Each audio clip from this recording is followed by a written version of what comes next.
Student मैं हूँ Tande sir, Satpura ITI Manjhapur Balaghat.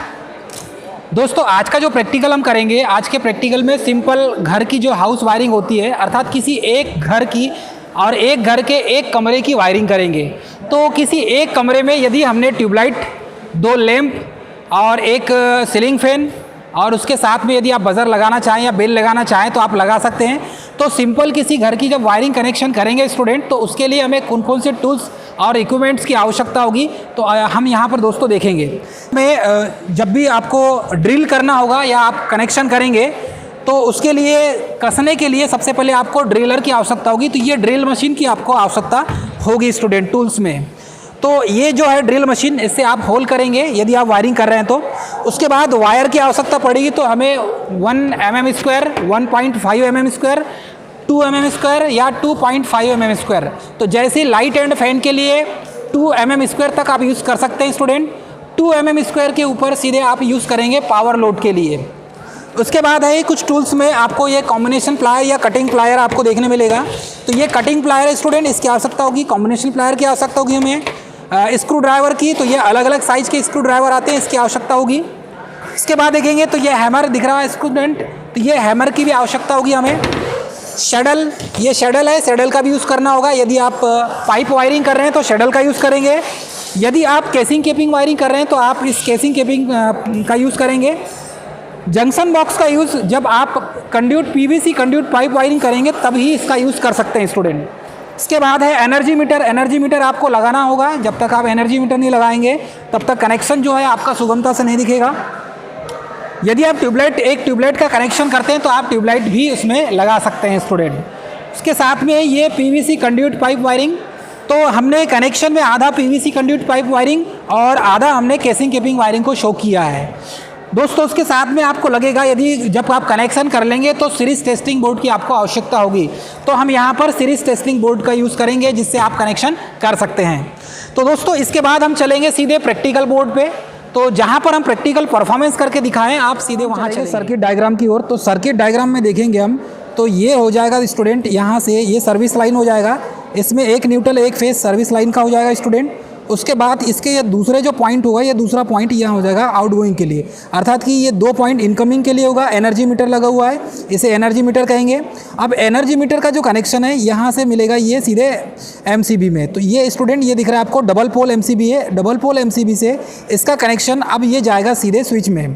तो यहाँ पर देख सकते हैं यदि आप फ्यूज़ लगाना चाहते हैं तो एक फ्यूज़ लगा सकते हैं यहाँ पर, या तो फिर नहीं लगाना है आपको स्टूडेंट तो आपको क्या करना होगा, यहाँ पर सीधे कनेक्शन आप कर सकते हैं।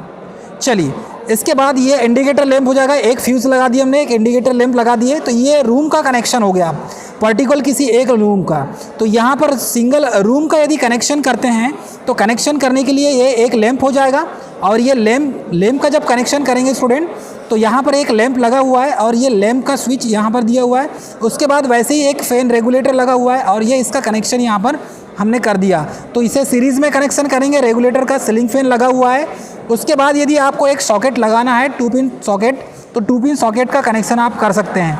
तो दोस्तों इस सर्किट में हमने जो प्रैक्टिकल किए इसमें हमने CD वायरिंग किया है और यहाँ पर 2 स्विच दे दिया है। सॉकेट की जगह हमने 2 स्विच का कनेक्शन किया हुआ है दोस्तों। तो चलिए दोस्तों अब हम चलेंगे प्रैक्टिकल की ओर। साथ है फर्स्ट ईयर के स्टूडेंट जिन्होंने ये वायरिंग किया हुआ है। तो देखते हैं कि इनकी वायरिंग कैसी की हुई है। तो सबसे पहले देखेंगे स्टूडेंट ये बोर्ड की ओर। तो इस बोर्ड में ही प्रैक्टिकल करवाए जाते हैं। अब आप देख सकते हैं यहाँ पर सबसे पहले हमने कनेक्शन किया एनर्जी मीटर में। थोड़ा पास से दिखाइए। तो सबसे पहले एनर्जी मीटर है, ये एनर्जी मीटर से कनेक्शन करेंगे सबसे पहले। तो ये आपका सर्विस वायर हो जाएगा और सर्विस वायर का कनेक्शन आप सबसे पहले एनर्जी मीटर में आएगा। उसके बाद यहाँ से ये इनकमिंग लाइन हो जाएगी, ये आउटगोइंग लाइन हो जाएगी। इसके बाद ये आपको मिलेगा यहाँ पर ये DP स्विच है स्टूडेंट।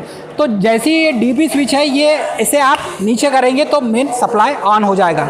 अर्थात कि इस एक कमरे की जो वायरिंग हमने किया है, किसी एक कमरे में जब वायरिंग करेंगे तो एक ट्यूबलाइट लगेगा और उसके साथ ये एक लैंप, ये दूसरा लैंप हो गया स्टूडेंट। तो ये जो लैंप है ये स्टेयर केस के लिए अर्थात CD वायरिंग के लिए, अर्थात हमने यहाँ पर CD वायरिंग भी किया हुआ है। उसके बाद ये जो लैंप है, इस लैंप की जगह हमें सीलिंग फैन यूज़ करना है। तो हमने सीलिंग फैन की जगह इस लैंप को यूज़ किया है। हम देखेंगे जब इस रेगुलेटर को घुमाएंगे तो ये इसके जो वोल्टेज है, अर्थात कि जो लाइट इसका जो प्रकाश है, ये कम ज़्यादा हमको मिलेगा। स्टार्ट करते हैं सबसे पहले। तो यहाँ से ये डीपी स्विच है स्टूडेंट, डीपी स्विच से सप्लाई यहाँ पर जाएगा। ये हो गया आपके, ये किसी एक रूम का कनेक्शन हो गया। और एक रूम का जो बोर्ड दिख रहा है आपको, स्विच बोर्ड, इस स्विच बोर्ड में यहाँ पर एक रेगुलेटर लगा हुआ है और ये इलेक्ट्रॉनिक रेगुलेटर है जिसमें ट्रायक लगा होता है। यहाँ पर ये जो 1 2 3 4 5 स्विच दिख रहे हैं आपको दोस्तों, ये 5 स्विच का कनेक्शन आपको किस टाइप से मिलेगा ये बताते हैं। सबसे पहले तो आप इसे ऑन करेंगे तो ये मानकर चलिए आपने सीलिंग फैन को ऑन किया है, तो यहाँ पर ये इसका वोल्टेज कम ज़्यादा कर सकते हैं। अर्थात जैसे जैसे रेगुलेटर को बढ़ाएंगे तो ये जो लैंप दिख रहा है आपको, ये इसका वोल्टेज आपको बढ़ता हुआ मिलेगा, अर्थात कि इसका प्रकाश तेज मिलेगा आपको। तो यहाँ पर ये जो रेगुलेटर है, रेगुलेटर की जगह हमने लैंप लगा दी स्टूडेंट। अब ये जो लैंप लगा हुआ है इसकी जगह आप सीलिंग फैन का यूज़ कर सकते हैं। अर्थात ये कहेंगे कि ये जो स्विच बोर्ड है, इस स्विच बोर्ड में यहाँ पर हमने एक फ़ैन का कनेक्शन किया हुआ है। तो ये देख सकते हैं फ़ैन का कनेक्शन किया हुआ है, यहाँ से इस पर आप ऑन ऑफ कर सकते हैं। उसके बाद सेकंड ये दिख रहा है आपको, ये ट्यूबलाइट के लिए है, अर्थात इसी कमरे में हमने ट्यूबलाइट का कनेक्शन किया है। तो यहाँ पर ट्यूबलाइट का कनेक्शन आप इस टाइप से कर सकते हैं स्टूडेंट। उसके बाद है थर्ड स्विच। ये थर्ड जो स्विच दिख रहा है दोस्तों, यहाँ पर ट्यूबलाइट के साथ साथ एक लैंप, अर्थात कि रूम में यदि ट्यूबलाइट लगा हुआ है और ट्यूबलाइट के साथ यदि आपको लैंप लगाना है तो आप ये लैंप का भी कनेक्शन कर सकते हैं। क्लियर है स्टूडेंट। उसके बाद देखेंगे तो ये दिख रहा है आपको, ये स्टेयरकेस अर्थात कि सीढ़ी वायरिंग है। तो सीढ़ी वायरिंग में हम देखेंगे तो यहाँ पर ये दोनों स्विच दिख रहे होंगे आपको, एक स्विच नीचे लगा होता है और एक स्विच सीढ़ी वायरिंग है ऊपर लगा होता है, और एक ही लैंप को हम क्या करते हैं, ऑपरेट करते हैं। तो यहाँ पर इस लैंप, इस जो स्विच दिख रहा है आपको, इस स्विच से इसे हम ऑन करेंगे और मानकर चलिए जैसे ही आप सीढ़ी चढ़ जाएंगे उसके बाद दूसरे स्विच से आप इसको ऑफ करेंगे। तो यहीं पर हमने ये दिखा दिया है, इसी स्विच से ये ऑफ हो जाएगा स्टूडेंट।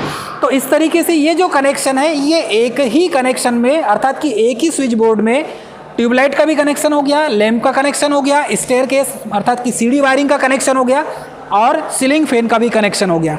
तो दोस्तों हम एक साथ यहाँ पर चला सकते हैं, ये देख सकते हैं आप, और यहाँ पर इस टाइप से कनेक्शन पूरा ऑन आपको मिलेगा। ये हो गया स्टूडेंट किसी एक कमरे की वायरिंग। तो ऐसे ही आपको और कमरे की वायरिंग करना है तो इस टाइप से आप कनेक्शन कर सकते हैं स्टूडेंट। अब मेरे साथ में फर्स्ट ईयर के स्टूडेंट, और यही फर्स्ट ईयर के स्टूडेंट ने ये वायरिंग किया है, जो एक ही चीज़ों में हर चीज़ को कनेक्शन कर दिया है, अर्थात कि एक ही वायरिंग में सभी का कनेक्शन हो गया। ट्यूबलाइट का भी कनेक्शन कर दिया हमने, लैंप का भी कनेक्शन कर दिए हैं और सीलिंग फैन का भी कनेक्शन एक ही वायरिंग में कर दिया गया है। तो दोस्तों इस तरीके से आप भी कनेक्शन कर सकते हैं।